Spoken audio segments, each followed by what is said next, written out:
వచ్చింది షేర్ బయటపడింది. తల్లులారా జ్ఞాపకం చేసుకోండి, ఫోన్ చూసి జాబ్ చెప్పాలి మీరు. ఫోన్లు అన్ని చెప్పింది ఆ యొక్క తల్లి. ఇది అది అసలైంది ఏంటి షేరు తీయకుండా కూర వేసాడు. ఆ దెబ్బతో ఆ యొక్క భర్త, ఆ యొక్క కుర్రాడు దండం పెట్టి తల్లి నేను మళ్ళీ ఇప్పుడు నడిచానే నిలిపాడు. చూడండి ప్రియ సహోదరులారా, ఏ విధముగా అదిగో ఇక్కడ అంటున్నాడు, స్త్రీ సంతతికిను ఇలాగ వైరం అనేది అక్కడ గొడవగా కన్య మరియను ఉద్దేశిస్తూ ఈ ప్రవచనాలు మనకు తెలుస్తున్నాయి. ఇక కన్య మరియ ద్వారా దివ్యబాలయేసు లోకములో జన్మించబోతూ ఉన్నాడు. ఒక స్త్రీని దేవుడు ఎన్నుకుంటున్నాడు. ఆ స్త్రీ కూడా ఎలా ఉండాలి? చాలా పవిత్రంగా ఉండాలి. ఎటువంటి కలుషం ఉండకూడదు, ఎటువంటి ద్వేషం ఉండకూడదు. ఆమె యొక్క హృదయం శరీరం అంతా కూడా పవిత్రతతో నిండి ఉండాలి, పవిత్రత కలిగి ఉండాలని ఒక స్త్రీని ఎన్నుకుని ఆ దివ్య బాలయేసునికి ఇస్తున్నాడండి. చూడండి, అక్కడ మనం ఒకసారి ఆలోచించుకుంటే అంతమంది రాజులు ఉన్నారు, అంతమంది యాజకుల యొక్క సత్యమనులు ఉన్నారు. ఆ ప్రాంతాల్లో ఎవరిని కూడా ఎన్నుకోకుండా సాధారణంగా ఒక స్త్రీని ఎన్నుకున్న మాత్రమే కాకుండా ఆ స్త్రీని కూడా పవిత్రమరుస్తూ ఉన్నాడండి. పవిత్రపరిచి తన యొక్క కుమారుని ఆ యొక్క స్త్రీ ద్వారా లోకానికి ఆయన బట్ట బయలు చేస్తున్నాడు. అదొక వాక్యం. ఇర్మియా గ్రంథము 23వ అధ్యాయం. ఇర్మియా గ్రంథం 23వ అధ్యాయము 5వ వచనం. ప్రభువు ఇట్లా అనుచున్నాడు, నేను దావీదు వంశం నుండి చూడండి, నీతి గల రాజును ఎన్నుకోవడం. అక్కడ ఎటువంటి పాపం ఉండకూడదు, ఎటువంటి ద్వేషం ఉండకూడదు, ఎటువంటి కోపతాపాలు ఉండకూడదు. నీతి గల రాజును ఎన్నుకుని రోజులు వచ్చుచున్నవి. రాజు విజ్ఞానముతో పరిపాలించును. దేశమంతటా నీతి న్యాయములు నెలకొల్పును. Praise the Lord. హల్లెలూయా. చూడండి ప్రియ సహోదరులు, ఇర్మియా ప్రవక్త ప్రవచనాలు ఎలా ఉన్నాయి చూడండి. ఒక నీతి గల రాజుని దేవుడు ఎన్నుకుంటున్నాడు. ఒక దివ్య బాలయేసుని దేవుడు ఎన్నుకుంటూ ఉన్నాడు ఒక కన్యక ద్వారా. ఆ నీతి గల రాజు ఎలా ఉండాలంట? ప్రజలను పరిపాలించేవాడు, ప్రజలను సక్రమార్గంలో దేవుని యొక్క మార్గాన్ని ఆ దివ్య వాక్కులో జీవించే విధముగా, ఆ దేవుని యొక్క ప్రసన్నతలో జీవించే విధంగా దైవకుమారుని దేవుడు ఎన్నుకుంటూ ఉన్నాడు. ఇర్మియా ప్రవక్త ప్రవచన ప్రియ సహోదరి సహోదరులారా, యెషయా గ్రంథము 7వ అధ్యాయం. యెషయా గ్రంథం 7వ అధ్యాయము 14వ వచనం. సరే వినుడు, మీకు ఒక గుర్తును చూపించదను.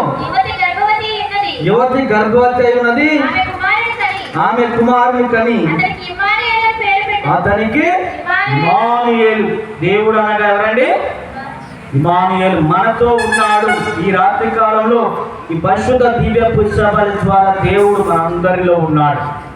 ఇమ్మానుయేలు యొక్క క్రీస్తు ప్రభు మన మధ్యలో నివసించడానికై, మన మధ్యలో జీవించడానికై వస్తూ ఉన్నాడు. ఆ క్రీస్తు ప్రభువే ఒక వాక్కు రూపంలో మన మధ్యలో కూడా ఆయన జీవిస్తూ ఉన్నాడు. లూకా సువార్త 1వ అధ్యాయం. లూకా సువార్త 1వ అధ్యాయం 28వ వచనం నుంచి 38వ వచనాలు. దేవదూత లోనికి వచ్చి ఆమెతో అనుగ్రహ పరిపూర్ణురాలా, నీకు శుభము, ఏలిన వారు నీతో ఉన్నారు అనెను. మరియమ్మ ఆ పలుకుల కలత చెంది ఆ శుభవచనం ఏమిటో ఆలోచించుండగా దేవదూత మరియమ్మ భయపడకము, దేవుని యొక్క అనుగ్రహాలు పొంది ఉన్నావు. ఇదిగో చూడండి, ఇక్కడ వాక్యాలు ఇక 28 నుంచి ఒకే ఒక వాక్యం తీసుకుంటే మరి తనతో చెప్తున్నాడు దేవుడు, ఇదిగో నీవు భయపడవలదు. ఆ యొక్క గబ్రియేలు దూత ద్వారా ప్రభు తండ్రి దేవుడు ఏం చేస్తున్నాడని, నీవు భయపడవలదు. ఒక డాక్టర్ని సందర్శించాడు ఒక వ్యక్తి. డాక్టర్ గారండి, నాకు మొన్న నుంచి కడుపు విపరీతంగా వచ్చాను అన్నాడు. అప్పుడు డాక్టర్ అన్నాడు, సిటీ స్కాన్ తీయాలయ్యా అన్నాడు. అదేం డాక్టర్, నా కడుపు నొప్పి ఊరు మొత్తం సిటీ స్కాన్ అంటారేంటి అన్నాడు. వాక్యం ఏంటి? ఇదిగో మళ్ళీ చదువమ్మా. దేవుడిలోనికి వచ్చి ఇదిగో భయపడవలదు. ఇదిగో ఇక దివ్యమాలయేసుని నా యొక్క కుమారుని మీకు అందరికి ఇస్తున్నాను, మీరు భయపడవలదు.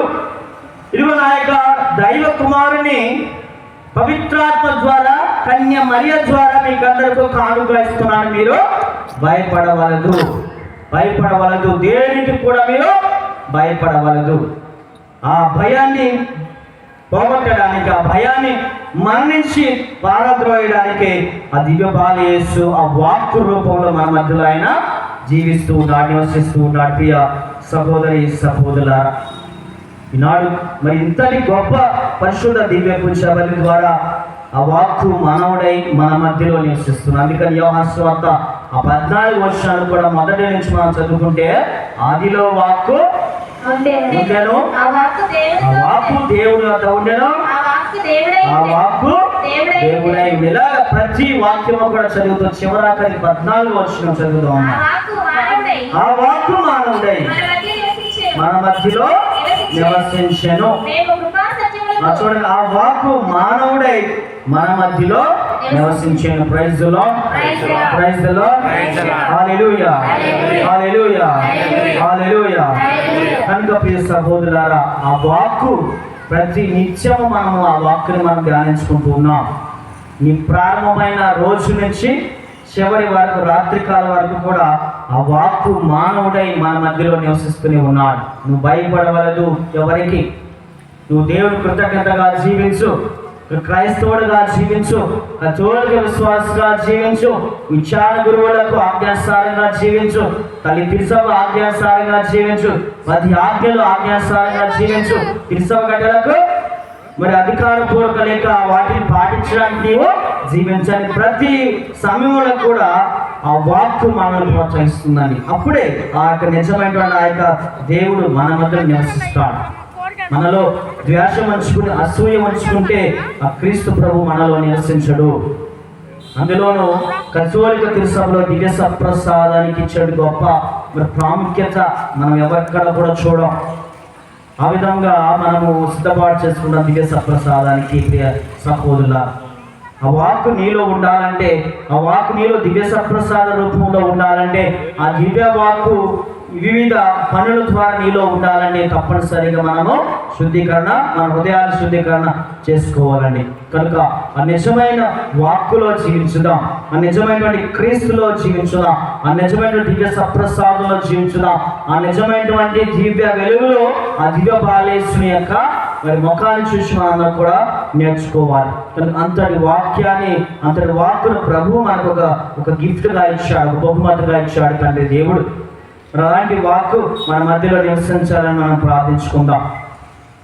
కనుక ప్రియ సహోదరులారా, ఈ పరిశుద్ధ వాక్యాలు దివ్య పూజ బలి ద్వారా మనం ప్రోత్సహిస్తూ ప్రతి నిత్యము కూడా ఆ వాక్కు మనలో, మన కుటుంబాల్లో, మన విచారణలో ప్రతి కుటుంబంలో కూడా ఉండాలని, నివసించాలని మనందరం ఒక ప్రత్యేకంగా ప్రార్థించుకుందాం.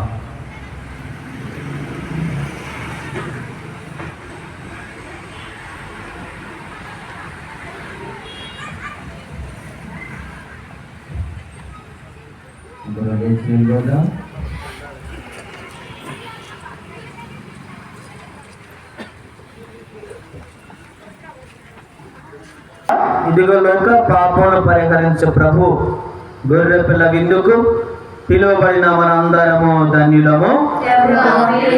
ప్రవేశించే పాత్రను కాను, కానీ మీరు ఒక మాట పలికిన ఆత్మ స్వస్థత పొందును.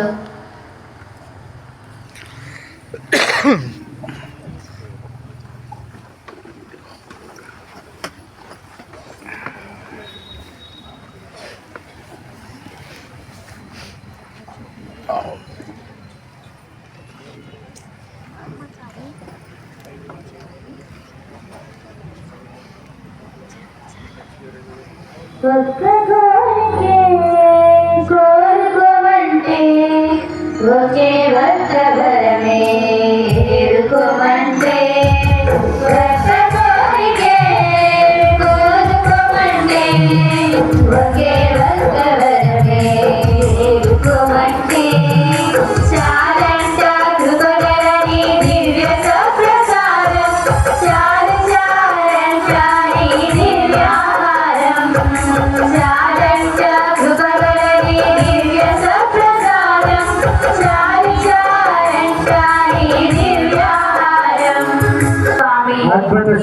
దివ్య బాల యేసువా మా మీద దయగా ఉండండి స్వామి. నీ మహాతర శక్తిని అద్భుత విధముగా వెల్లడి చేసిన దివ్య బాల యేసువా మా మీద దయగా ఉండండి స్వామి. మా అంతరంగములను పరిశీలించి పాలింప జ్ఞానం గల దివ్య బాల యేసువా మా మీద దయగా ఉండండి స్వామి. ఎల్ల వేళలా మాకు తోడ్పడుటకు ఆశించు దివ్య బాల యేసువా మా మీద దయగా ఉండండి స్వామి. మమ్ము ఆదరణతో మా గమ్యస్థానముకు నడిపించు దివ్య బాల యేసువా మా మీద దయగా ఉండండి స్వామి. మా హృదయం నుండి అంధకారముల పారద్రోలు సత్య వెలుగైన దివ్య బాల యేసువా మా మీద దయగా ఉండండి స్వామి. నీ అవతారము చే మా దారిద్ర్యముల పారద్రోలిన దివ్య బాల యేసువా మా మీద దయగా ఉండండి స్వామి. సకల బాధలు వ్యాధుల నుండి మాకు ఉపశమనమునొచ్చు స్నేహమైన దివ్య